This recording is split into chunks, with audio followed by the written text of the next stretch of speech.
The almost $6 billion contract would make Egypt the first export customer for the warplane built by Dassault Aviation. Egypt is aiming to upgrade its military hardware amid fears the crisis in neighboring Libya could spill over.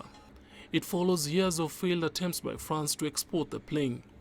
The contract will be the first overseas for the plane 14 years after it entered service, and 3 years after Dassault Aviation entered exclusive negotiations to sell 126 of the combat jets to India.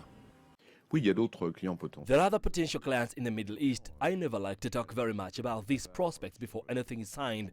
That's the reason we don't talk much. There are countries which are very interested in the Rafale. I think that this is a fast sale to a big Arab country and will trigger a snowball effect.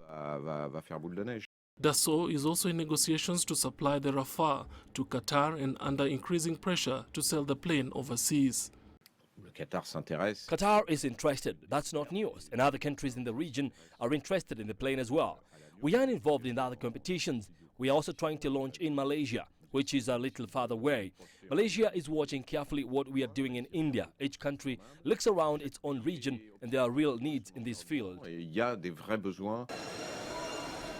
The French government said last year it would slow the pace at which it takes delivery to Rafale jets to just 26 over the next 5 years instead of 11 a year. Paris and Cairo have enjoyed economic ties in the past, but the turmoil in the North African states since 2011 left the Western governments wary in signing deals, especially in defense.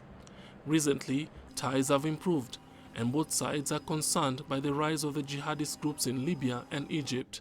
France secured its first major military contract in Egypt in about 20 years in 2014 with a $1.3 billion deal to sell 4 naval frigates. Nolmo Kugu, CCTV.